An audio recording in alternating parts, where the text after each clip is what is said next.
Setelah kilasan energi spiritual menyebar ke segala penjuru, Aris masih belum bergerak, dan pusaran putih keperakan masih berputar di sekelilingnya, memutar udara seperti lingkaran yang tak kelihatan batasnya.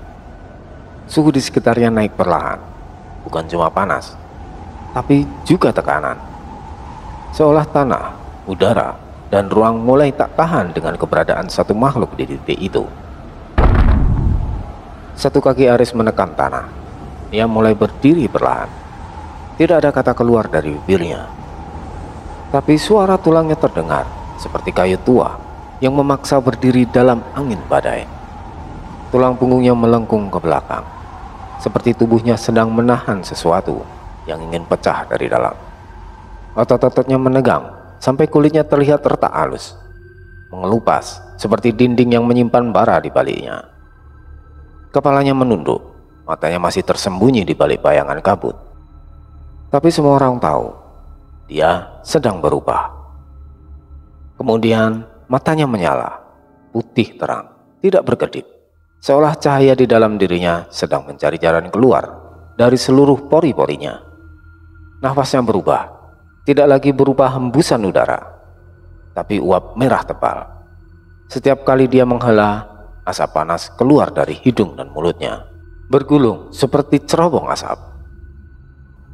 Badar Geni aktif sepenuhnya, tapi kali ini berbeda. Api itu seakan seperti makhluk hidup yang punya kehendak sendiri. Ia merambat liar di tubuh Aris, kadang menyebar ke kanan, lalu turun ke kaki, lalu naik lagi ke kepala, seperti ular merah yang hidup di balik kulitnya. Tubuh Aris tampak tidak stabil, tapi tidak juga lemah. Justru ini adalah bentuk paling berbahaya dari kekuatan yang belum sepenuhnya terkendali. Dari kejauhan, pasukan musuh menahan nafas. Beberapa yang masih sadar memundurkan langkah, dan tak sadar mereka bergerak. Prajurit Bayang Agung pun ikut menyipitkan mata. Bahkan mereka yang setia tahu ini bukan Aris yang biasanya mereka dampingi. Dia seperti makhluk yang dibentuk dari api dan kemarahan. Langkah pertamanya berat, kaki menghentak tanah, debu naik, retakan bertambah. Langkah kedua lebih cepat, dan langkah selanjutnya Aris menghilang. Tidak benar-benar menghilang, tapi karena begitu cepat, seolah tubuhnya tak lagi menyentuh tanah. Dan dalam satu hentakan, Aris menerjang ke tengah barisan musuh dengan kecepatan yang tak masuk akal. Tubuhnya seperti bayangan merah menyala, membentuk garis-garis api di udara setiap kali ia bergerak. Tidak dengan teknik, tidak dengan strategi. Yang terjadi hanyalah kekuatan mentah, murni dan tak terkontrol.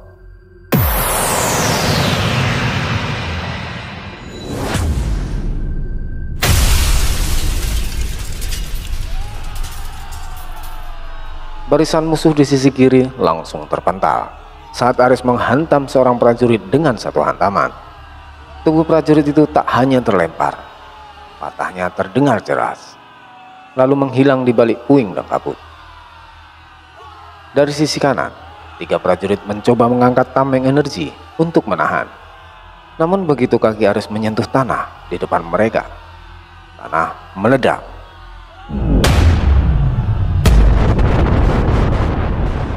Bukan hanya retak, tapi benar-benar terbakar dari bawah. Ledakan kecil merah membara muncul dari titik-titik di mana api Badar Geni merambat lewat jejak langkah Aris. Tameng energi meleleh sebelum disentuh langsung, dan ketiganya langsung terlempar keluar dari formasi.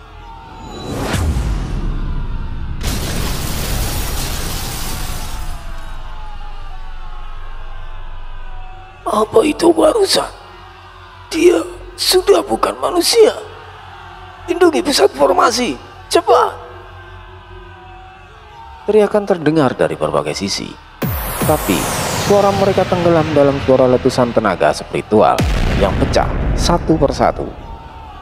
Barisan tengah mencoba merapat, membentuk 2 lapis pertahanan energi. Perisai pelindung dikunci dengan simbol-simbol mantra tingkat tinggi.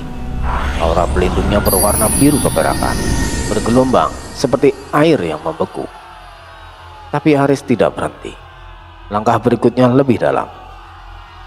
Tangan kanannya terangkat sedikit, lalu menyapukan ke depan. Tak ada energi keluar, hanya udara. Tapi udara itu berubah jadi tekanan, dan tekanan itu menabrak formasi.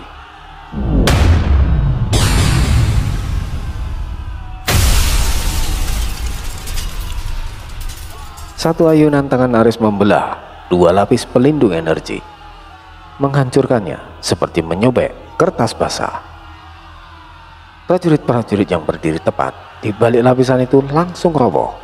Sebagian tubuhnya terpental ke belakang. Bagian lain terseret ledakan dan nyaris tak sempat bersuara. Beberapa yang sempat bertahan hanya bisa menatap kosong, karena mereka tahu tak ada celah untuk menang. Aris tidak memilih arah. Dia menyerang semua yang ada di depan mata. Satu kibasan, dua orang terlempar. Satu hentakan kaki, tanah terbelah, mengirim semburan api kecil yang menyambar perut-perut prajurit. Satu dorongan telapak tangan, barikade energi hancur seperti kaca dilempar batu. Dan dia terus bergerak tanpa jeda. Setiap gerakannya menghancurkan formasi dari dalam, bukan menembus dari luar, tapi memporak-porandakan dari pusatnya.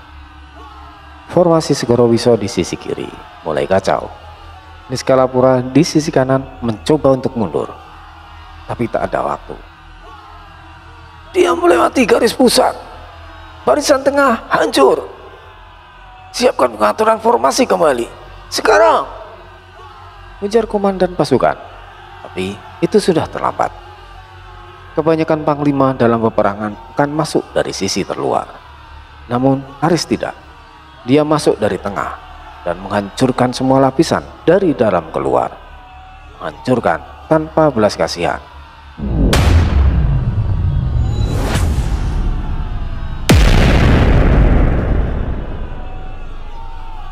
Di ujung barat medan, tepat di belakang tebing rendah yang mengelilingi lereng perang, pasukan Bayang Agung berdiri dalam formasi longgar. Mereka semua masih utuh, tidak ikut bertempur langsung sejak Aris maju ke barisan musuh. Mereka bukan prajurit biasa. Mereka adalah makhluk buangan, pemberontak roh, kumpulan makhluk yang menolak tunduk pada sistem kerajaan gaib. Pasukan pilihan dipimpin langsung oleh Aris. Dan saat ini mereka semua diam, tak satu pun bergerak, tak satu pun menyerbu, dan tak satu pun memberi apa-apa. Mereka hanya menonton, menyaksikan tuan mereka mengamuk di tengah medan, menghancurkan lawan-lawan yang bahkan dulunya adalah legenda. Mereka tidak menunjukkan kekaguman, tidak juga ketakutan. Wajah mereka datar, tapi bukan kosong. Mata mereka semua menajam, gerakan tubuh mereka semua waspada. Mereka tahu yang sedang mereka lihat bukanlah kekuatan biasa. Gelombang panas menyapu dari pusat pertempuran. Tanah yang terbakar oleh jejak Aris mengirimkan getaran hingga ke tempat mereka berdiri. Debu melayang, menutupi sebagian pandangan. Dan sesekali dentuman kekuatan terasa seperti angin pukulan yang menampar wajah mereka dari kejauhan. Beberapa prajurit di barisan depan tergoyang. Beberapa hampir melangkah maju secara refleks, tapi langsung dihentikan oleh satu suara. Jaga jarak dari tuan, atau kita juga akan jadi korban.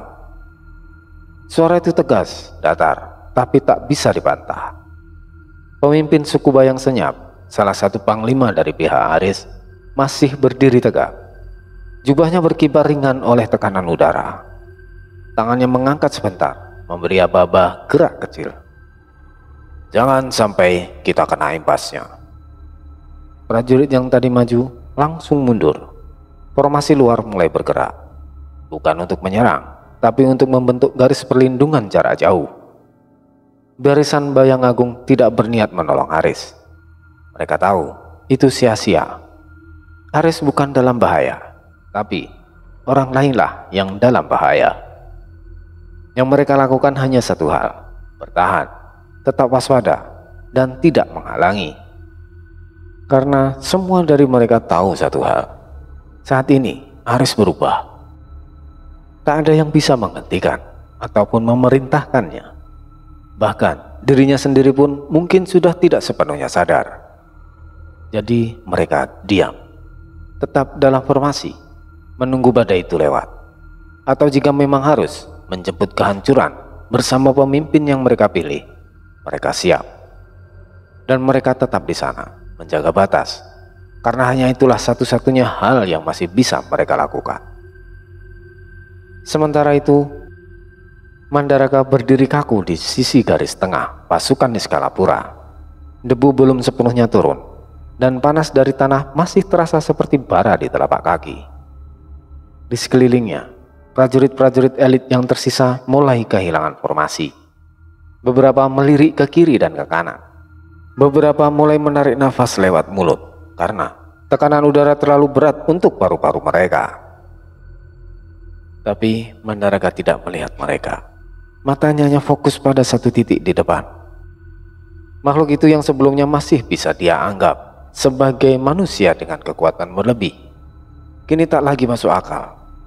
Langkahnya, auranya, dan caranya menebas udara, semuanya belum pernah ia lihat sepanjang hidupnya sebagai Panglima. Mandaraka mencoba menenangkan dirinya. Kakinya sedikit mengatur ulang pijakan. Tombaknya, tombak penjaga dimensi, ia pegang dengan kedua tangan. Lalu pelan-pelan ia putar ke depan dalam posisi defensif. Fokus, fokus, bisiknya nyaris tak terdengar. Tapi tangannya sendiri bergetar, bukan karena mantra, bukan karena gempa, tapi karena tubuhnya sendiri menolak untuk tetap tenang. Tulang-tulang jarinya kaku, persendiannya terasa berat, seperti diikat sesuatu dari dalam. Tiap ia menarik nafas, dadanya tidak lega, tapi seperti menelan logam panas. Udara di sekelilingnya berubah lebih panas dan lebih berat. Bukan dari energi spiritual, tapi dari tekanan aura Ares yang terus bertambah. Meski pria itu belum bergerak ke arahnya lagi.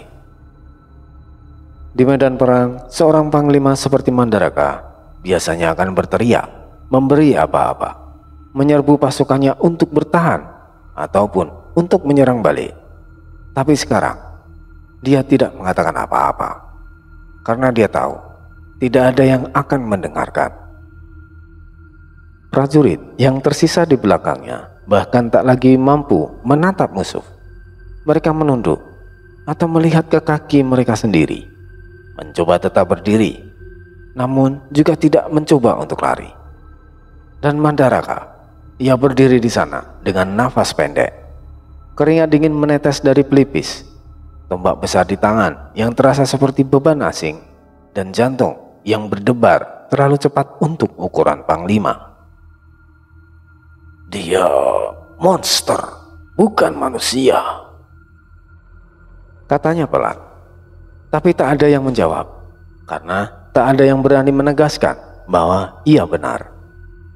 Di kejauhan terdengar suara retakan batu, tapi Mandaraka tak menoleh. Suara itu datang dari tempat Ares berdiri, bukan karena dia menghantam tanah, tapi karena tekanan aura dari tubuhnya sendiri telah membuat tanah tak tahan lagi. Mandaraka mencengkeram gagang tombaknya lebih erat, tapi tangannya justru semakin basah. Genggamannya mulai longgar, dan ia tahu waktu untuk bertahan sudah lewat. Sekarang dia hanya bisa berharap bahwa dia tidak menjadi sasaran berikutnya. Beberapa langkah di belakang Mandaraka, Anila Rasmi berdiri dengan satu lutut menekuk. Napasnya pendek, pipinya memucat, ujung jubahnya sudah robek di beberapa bagian, dan lengan kirinya dipenuhi bekas luka terbakar tipis. Sisa benturan panas dari ledakan energi sebelumnya. Tapi ia tidak berhenti. Tangannya mulai terangkat ke atas, jari-jari membentuk segel udara. Dia merapal mantra, tameng angin hitam. Di sekeliling tubuhnya udara mulai berputar. menciptakan besaran kecil dari partikel energi spiritualnya. Angin itu tampak berwarna abu kehijauan, berlapis, efek kabut gelap, ciri khas ajian pertahanan miliknya. Teknik angin pekat yang biasanya digunakan untuk menahan ledakan suhu tinggi. Biasanya, begitu mantra itu dibaca setengah, perisanya sudah mulai memadat. Tapi kali ini tidak. Pusaran angin yang semula bergerak pelan mulai bergetar. Bukan karena kendali Anila goyah, tapi karena udara itu sendiri menolak dikendalikan. Seolah medan tempat dia berdiri sudah tidak menerima bentuk energi baru. Tekanan dari aura Aris masih menyebar pelan tapi pasti. Dan begitu tubuh Anila sepenuhnya dilingkupi pusaran awal, suaranya tercekat tiba-tiba. Tidak ada yang memukul, tidak ada yang menyerang. Tapi nafasnya terhenti, seolah kerongkongannya ditarik dari dalam. Kata terakhir dalam mantranya tak bisa keluar. Anila terbatuk pelan, lalu menahan tenggorokannya. Matanya membelalak. Aku tak bisa mengunci mantraku. Tangannya turun perlahan. Pusaran angin yang belum sempurna berderi di udara.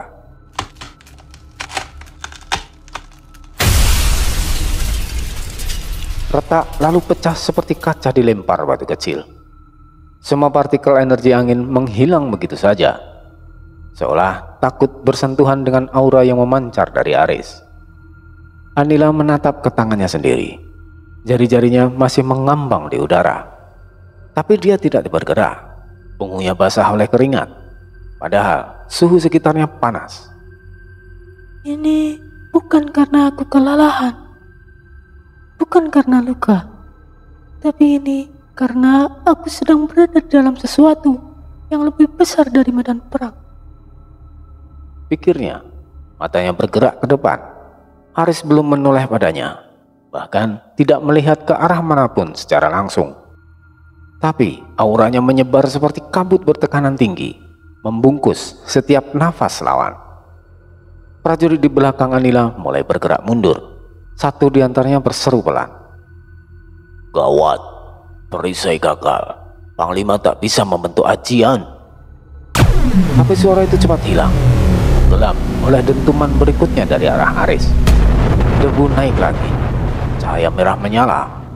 Anila Rasmi kini berdiri tanpa perlindungan. Dan dia tahu, dalam hitungan detik, badai itu bisa mengarah padanya. Matanya menyapu Mandaraka, lalu ke Braga, lalu ke Bayu Tikta di atas. Tapi yang ia lihat bukan strategi, bukan rencana, bukan pula kerjasama. Yang ia lihat hanyalah kegamangan. Dan untuk pertama kalinya sejak dia menjadi panglima. Kenapa aku tak bisa menyatu dengan angin? Di sisi lain, pasukan Segorowiso Braga mundur. Langkahnya berat, bukan karena ragu, tapi karena tubuhnya sendiri mulai tidak stabil. Lumpur yang membentuk bagian bawah tubuhnya mulai menggelembung.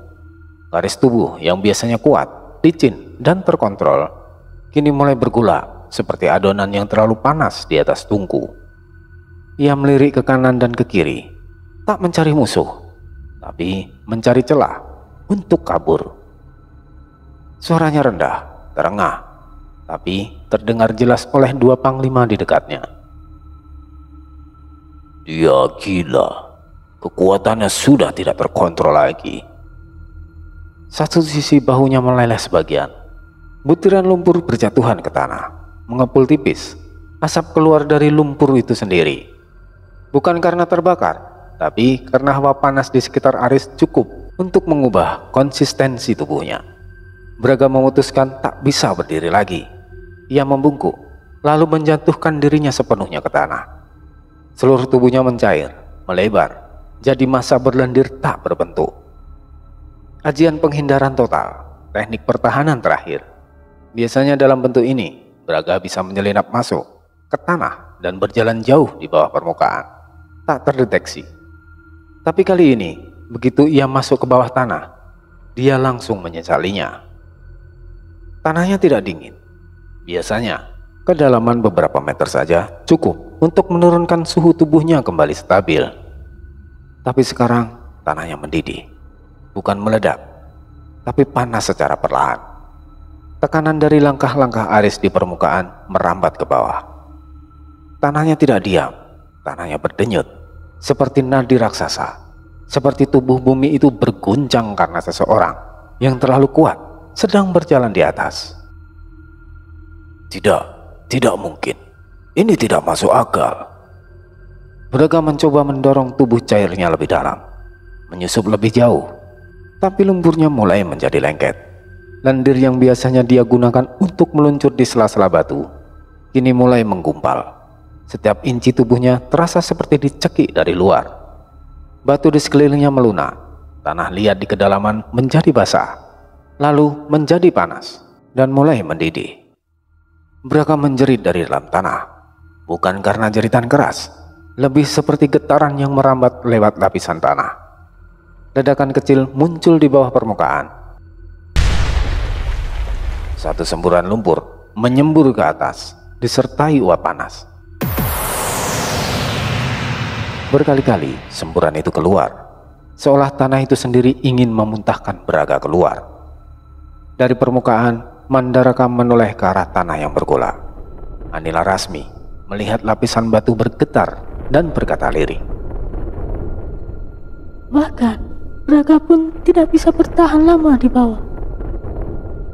Beberapa detik kemudian, tubuh Braga muncul kembali dari tanah. Bukan dengan cara elegan, tapi terlontar, seperti dilempar oleh bumi yang tak sudi lagi menampungnya.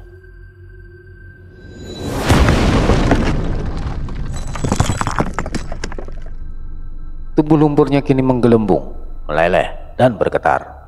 Bukan karena kehendaknya, tapi karena struktur tubuhnya mulai pecah. Kurang ajar, bocah itu. Ini bukan cuma energi spiritual yang meluap biasa, tapi ini adalah pembantaian. Gumam Braga setengah sadar. Tubuhnya mendarat dengan suara berat, mengguncang sedikit sisi lereng. Dia tidak bisa berdiri. Setengah dari tubuhnya sudah mencair tak beraturan. Dan dia tahu, jika Aris bergerak satu langkah lebih dekat, tak ada waktu lagi untuk membentuk ulang. Bayuktikta tidak berbicara. Dia tahu, untuk berbicara saat ini adalah membuang waktu. Dan membuang waktu berarti mati. Tanpa aba-aba ia menekuk lutut dan melompat. Mantra udara langsung aktif di bawah kakinya, menciptakan ledakan kecil berbentuk pusaran ringan. Udara menggulung di sekeliling kakinya dan mendorong tubuhnya naik ke atas. Satu loncatan cukup tinggi untuk melampaui gumpalan kabut dan ledakan kecil di permukaan. Cukup tinggi untuk memisahkan diri dari tekanan energi yang menyebar dari tanah. Dalam 2 detik ia sudah melayang di atas lembah, tinggi, jauh dari benturan. Tepat di tempat yang selalu jadi kelebihannya, yaitu langit. Tapi di atas ketinggian itu, ia melihat segalanya. Ia melihat tanah yang terbelah. Medan perang tidak lagi seperti tempat bertarung, tapi seperti perut bumi yang sedang memuntahkan semua kebusukan yang ditanamkan ke dalamnya selama ratusan tahun. Dan di tengah itu semua, Aris bukan bergerak seperti pendekar, bukan bertarung seperti prajurit, tapi menghantam seperti monster. Setiap langkahnya mematahkan formasi, setiap gerakannya membakar udara. Dan yang membuat Bayuktikta merinding bukan kekuatan fisiknya, tapi presisinya. Aris tidak melihat ke arah musuh, tapi tangannya selalu menghantam ke titik paling rapuh. Kakinya selalu menginjak pada celah paling tidak stabil. Bahu, dada, dan tubuhnya bergerak seperti sedang dituntun oleh sesuatu. Bukan strategi, tapi insting. Atau mungkin sesuatu yang lebih dari insting. Bayuktikta tidak bisa menahan desah napas berat. Kalau aku tetap di bawah, aku bisa mati. Dan dia bukan tipe yang penakut. Ia telah melawan makhluk gaib kelas atas, raksasa dari gunung pasir, bahkan makhluk roh dari dasar lautan Segorowiso. Tapi ini bukan seperti mereka. Aris bukan menyerang dengan ilmu, dia menyerang dengan kehendak, untuk menghancurkan segalanya. Di langit, Bayu memperkuat pijakan sihirnya. Udara di bawahnya memadat, membentuk lapisan angin yang menjaga tubuhnya tetap stabil. Ia mengangkat busur, tapi saat ia mencoba menarik anak panah, tangannya ragu. Bukan karena takut meleset, tapi karena ia ragu panah itu akan berguna. Kalau dia bisa merobek tanah dengan tangan kosong, apalagi panahku. Ia menghela nafas, tapi udara yang masuk ke paru-parunya terasa berat, seolah tekanan dari bawah mulai merambat ke atas. Bayu melirik langit di atasnya. Langit yang biasanya memberi ketenangan kini bergetar. Tidak keras, tapi terasa. Gumpalan awan mulai menyusut. Udara seperti tersedot perlahan ke satu titik. Pusat kekuatan Aris yang terus meluas. Jadi, bahkan di langit pun aku tak aman. Ia tidak bicara lagi. Ia hanya menguatkan sihir di bawah kakinya dan mundur sedikit lebih tinggi. Tidak untuk menyerang, tapi untuk menunda kematian. Medan perang tidak lagi menyerupai tempat pertempuran. Tidak ada garis depan, tidak ada barisan pasukan, tidak ada formasi. Yang ada hanya kekacauan. Di pusatnya berdiri satu sosok Aris. Dia tidak membawa senjata, tidak memegang pedang, tidak memanggil makhluk bantuan. Dia hanya menggunakan tubuhnya sendiri. Tapi setiap pukulannya, setiap ayunan tangannya, setiap langkahnya menjadi ledakan. Gelombang energi keluar dari tubuhnya seperti denyut nadi. Setiap gerakan menciptakan getaran yang menyapu debu, mengangkat batu, dan mengacaukan semua jalur pertahanan di sekitar. Tanah yang ia injak terbakar perlahan, retak, melebar, dan kemudian pecah. Pusaran api muncul bukan dari bawah tanah, tapi dari udara. Uap panas yang dilepaskan dari tubuh Haris menjadi pemicu reaksi udara yang tak stabil. Kabut menjadi api, awan menjadi debu merah, dan medan energi yang seharusnya menjadi pelindung meleleh sebelum disentuh. Beberapa prajurit mencoba membaca mantra pelindungan, tapi bahkan sebelum kata terakhir keluar dari bibir mereka, sepertinya hancur. Mantra tidak selesai terbentuk. Simbol-simbol energi yang biasanya melayang di udara langsung terbakar atau tercerai-berai saat tersentuh tekanan dari Aris. Tidak ada yang bisa mempertahankan mantra lebih dari 3 detik. Di sisi timur medan, satu unit pemanah roh mencoba menarik kembali posisi. Mereka lari ke dataran tinggi, berharap bisa mengatur ulang tembakan mereka. Tapi gelombang panas dari tubuh Aris naik ke langit, seperti dinding tak terlihat, dan langsung membuat formasi mereka berantakan. Aris tidak menghampiri siapapun secara khusus, tapi apapun yang dekat dengannya hancur. Tidak peduli itu jin, roh, atau bahkan benda mati, semua ikut tersapu. Satu prajurit dari Niskalapura mencoba menyerbu dari belakang. Saat dia lompat, Aris hanya mengangkat siku secara refleks. Tubuh si penyerbu terlempar balik sejauh 15 meter, menghantam pohon mati dan tidak bergerak lagi. Pusat medan kini seperti kawah besar. Tanahnya membara, udara meliuk di tengah kawah itu. Aris berdiri tanpa luka, matanya masih menyala. Tubuhnya dikelilingi jejak-jejak api putih yang meliuk liar di udara. Bukan hanya energi musuh yang rusak, struktur dunia spiritual di sekitarnya mulai goyah. Batu-batu roh yang tertanam di bawah tanah mulai retak. Tanaman goib layu dalam sekejap. Mantra penyangga ruang yang biasa menjaga stabilitas dunia roh runtuh, mulai pecah dari dalam. Para panglima tidak lagi mencoba menyerang. Mandaraka yang biasanya jadi pemikul utama hanya berdiri. Tombaknya bahkan tak diangkat lagi. Anila Rasmi berlutut, napas terengah. Sisa-sisa angin pelindung hanya menutupi separuh tubuhnya, dan itu pun sudah hampir hilang. Braga tak lagi utuh. Separuh tubuhnya mencair dan menempel di tanah, tak mampu membentuk ulang wujud. Dan Bayu Tikta yang tadinya masih bertahan di udara, kini melayang lebih tinggi, takut untuk turun. Tapi tahu bahwa tak ada tempat yang aman bahkan di atas. Tidak ada lagi strategi, yang ada hanya dua pilihan, bertahan atau lari. Selama ini mereka bukan hanya panglima, mereka adalah simbol, wajah yang dikenang pasukan, nama yang digemakan dalam nyanyian kemenangan. Mandaraka yang berdiri paling depan, Anila Rasmi yang tak pernah gagal membaca angin, Braga, monster dari lumpur Segorowiso, Bayu Tikta, pemanah roh yang tak pernah meleset 2 kali. Namun kali ini semuanya diam. Untuk pertama kalinya sejak awal pertempuran, mata mereka memperlihatkan sesuatu yang seharusnya tidak ada dalam diri seorang pemimpin perang, yaitu takut. Aura panas Aris kini tidak hanya terasa, tapi juga berbunyi. Desis halus dari kulitnya, letupan kecil dari udara di sekitarnya, dan setiap gerakannya menciptakan suara yang hanya bisa dimengerti oleh tubuh, bukan telinga. Dan suara itu menyampaikan satu pesan: semuanya yang masih berdiri akan jatuh, tinggal tunggu giliran. Tak ada yang bicara, tak ada yang berteriak, karena siapapun yang bersuara akan jadi target pertama. Bayu Tikta berada di titik tertingginya, ketinggian tempat ia bisa mengatur nafas, menilai pergerakan di bawah, dan mengambil keputusan dari kejauhan. Dari sini ia seharusnya jadi paling aman, paling tak tersentuh.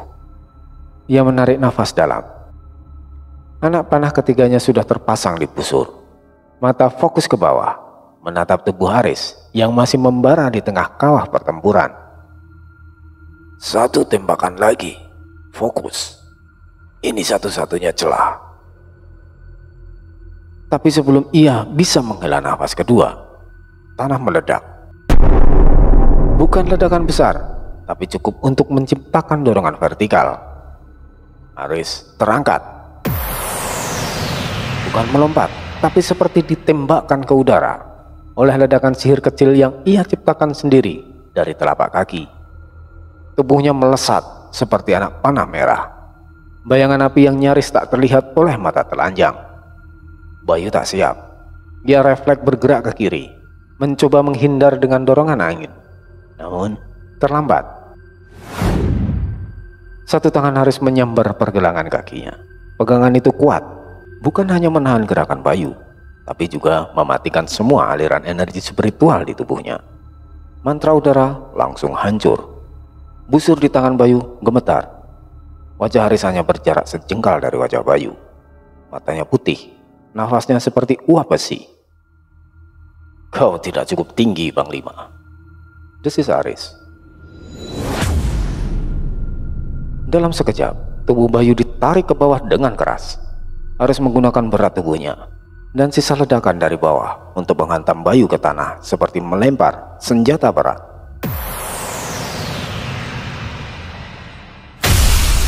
Tanah meledak, bukan karena energi spiritual, tapi karena massa tubuh dan kecepatan benturan itu menciptakan kawah kecil. Batu retak, debu menyembur, gelombang kejut terasa sampai ke ujung barisan pasukan yang tersisa. Pasukan Bayang Agung dan musuh sama-sama menoleh, hanya untuk melihat awan debu membumbung dari tengah lembah. Beberapa detik tak ada suara, lalu kabut turun pelan. Dari balik serpihan tanah dan kerikil yang berserak, tubuh Bayu Tikta terlihat terlentang, tidak bergerak. Busurnya terlepas, tergeletak di sisi kanannya. Anak panah terakhir yang sebelumnya hampir ditembakkan jatuh perlahan dari genggamannya. Anak panah itu tidak pecah, tapi tak berarti lagi. Dari kejauhan, Anila Rasmi melihat kejadian itu dengan mata terbuka lebar. Bayu Tikta, Panglima Langit, pemanah roh yang tak pernah meleset 2 kali, dijatuhkan hanya dalam satu hentakan. Dan sekarang tinggal dia, Mandraka, dan Braga yang belum disapu. Tapi waktu mereka hampir habis. Anila Rasmi berdiri dengan kaki bergeser 1 langkah ke belakang, lalu mulai merapat cepat. Tangannya membentuk pola segel. Udara berputar liar di sekeliling tubuhnya. Suara desingan muncul. Partikel-partikel sihir berwarna kelabu pekat mulai berkumpul. menyusun lapisan demi lapisan udara bertekanan tinggi. Pusaran itu tidak sekedar angin, itu adalah tembok pertahanan pribadi Anila yang sudah melindunginya dari berbagai makhluk roh dan mantra penghancur sebelumnya. Aura tubuhnya naik drastis, matanya memancarkan cahaya putih keabu-abuan, dan untuk beberapa detik ia tampak seperti pusat badai itu sendiri. Tapi di depan sana, Aris tetap berjalan, langkahnya pelan, tidak terburu-buru, tidak agresif, seolah ia tahu tidak ada satupun di antara mereka yang bisa menghentikannya lagi. Anila memusatkan energi ke dalam pusaran. Mendekat lagi, dan kau akan terbelah. Geramnya dalam hati. Aris terus melangkah perlahan, sampai mereka cukup dekat. Aris mengangkat tangan kanan, tidak membentuk segel, tidak merapal, hanya mengibaskan. Lalu suara ledakan udara terjadi begitu cepat. Tanpa ledakan api, tanpa kekuatan energi, hanya satu gerakan tangan kosong, dan perisai angin runtuh. Seolah dinding kaca dipukul dengan palu besi. Pusaran yang tadi memutar cepat langsung membelah, pecah, lalu hilang. Anila terkejut, matanya melebar. Tidak mungkin. Tapi ia tidak sempat menyelesaikan pikiran itu. Aris langsung bergerak, langkahnya berubah jadi kilatan. Tubuhnya berputar sekali di udara, lalu menendang langsung ke perut Anila. Tidak dilapisi dengan badar geni, hanya kekuatan fisik mentah. Tubuh Anila terangkat beberapa meter, terlempar ke belakang seperti boneka tanpa tulang. Ia melayang sebentar di udara, lalu membentur dinding batu di sisi lembah. Suara benturannya menggema di seluruh medan.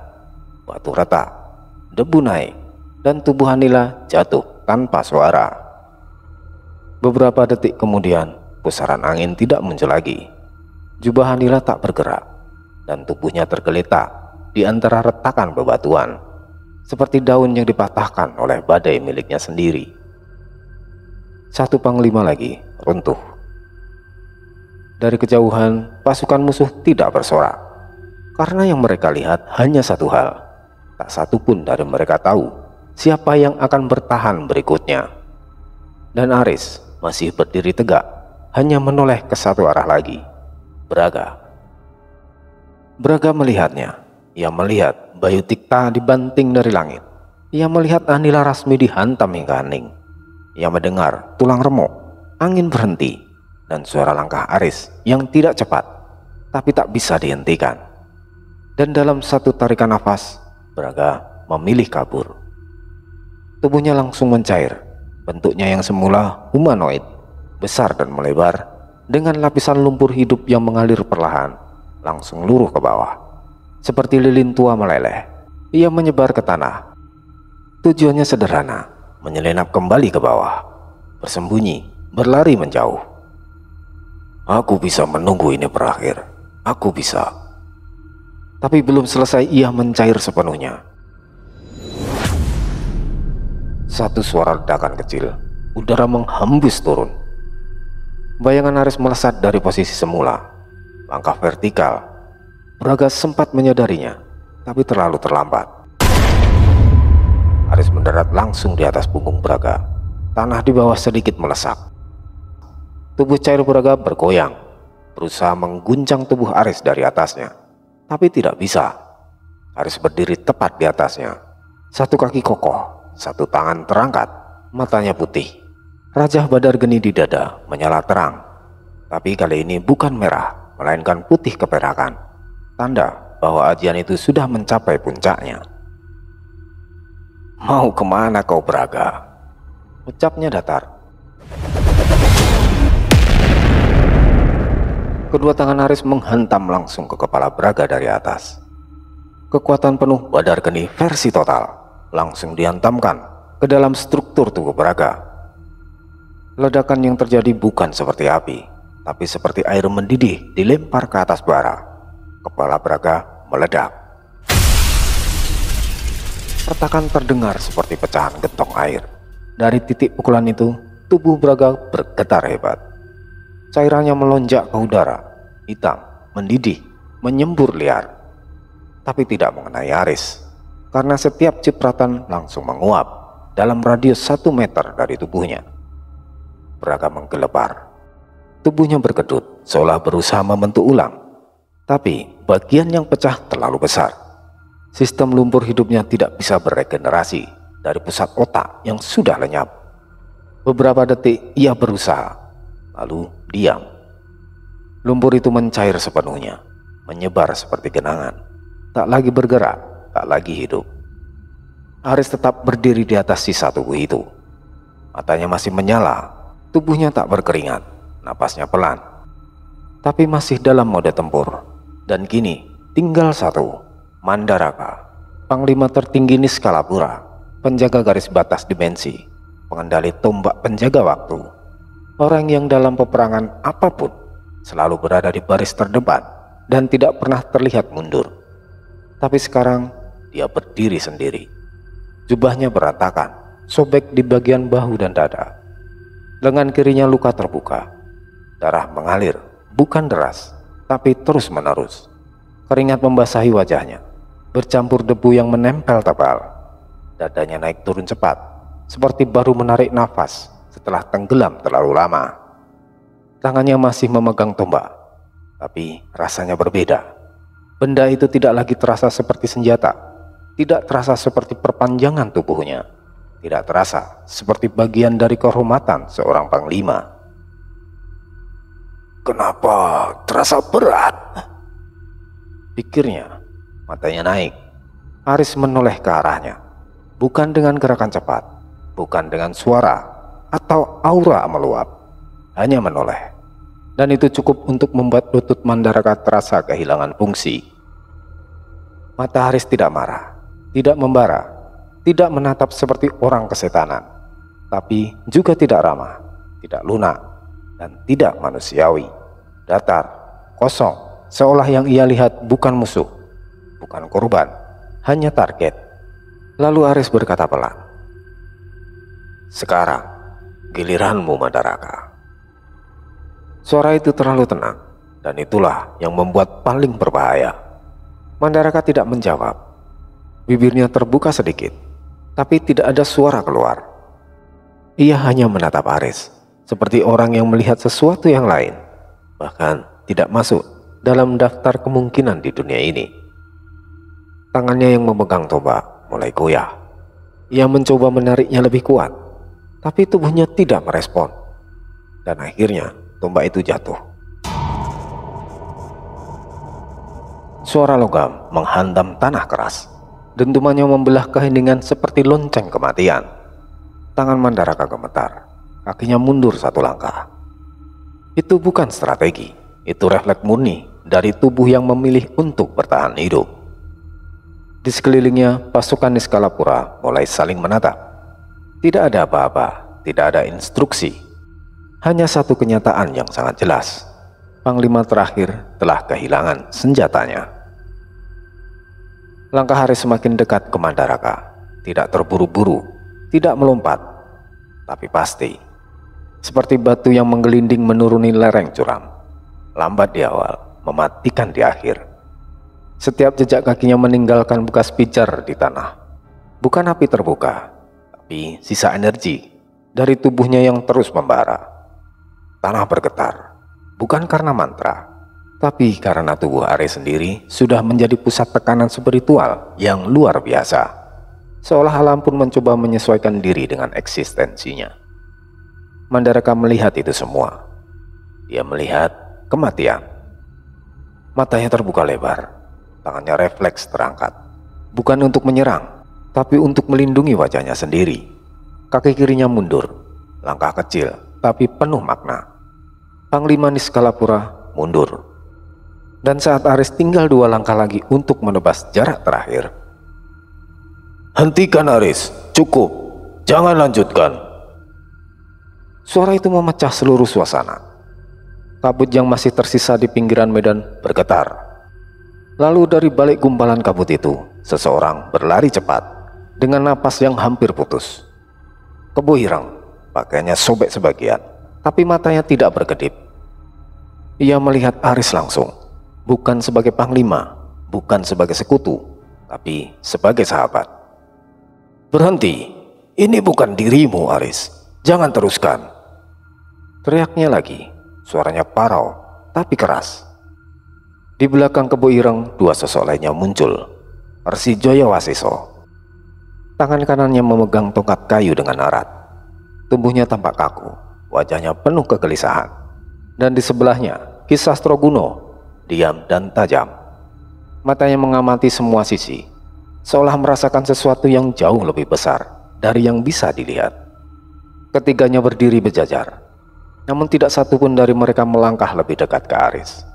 Mereka hanya melihat, karena yang berdiri di depan mereka bukan lagi sekedar Aris.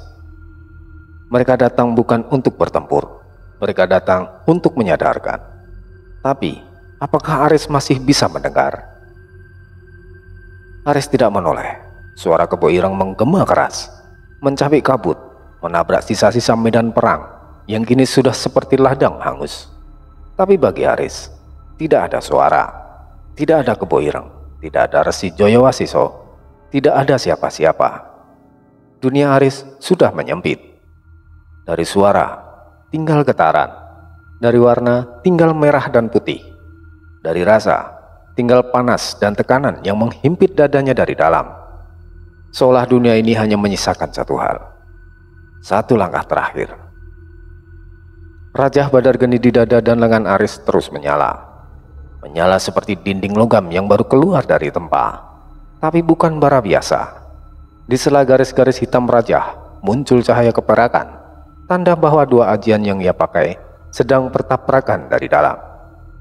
Liung Sabar yang seharusnya menyelaraskan tubuh dan memperkuat daya tahan, kini bertabrakan dengan Badar Geni yang tujuannya menghancurkan. Keduanya sama-sama aktif, sama-sama penuh, dan tubuh Aris sudah tidak cukup kuat untuk menampung dua kekuatan penuh itu secara bersamaan. Keringat menetes dari pelipis Aris, bukan keringat biasa, merah seperti darah, tapi lebih panas. Ada uap mengepul dari tetesannya. Setiap titik yang jatuh ke tanah menghasilkan asap dan bunyi mendesis. Aris tetap tidak berhenti. Langkahnya justru makin berat, tapi bukan karena lelah, melainkan karena beban energi di dalam dirinya semakin berat. Setiap jejak langkahnya seperti menghantam bumi dengan bobot ganda. Tanah memecah, batu retak, debu terangkat. Aris kini bukan hanya sosok manusia, ia seperti mesin pembakar yang meledak pelan-pelan dari dalam. Kebo Ireng maju setengah langkah,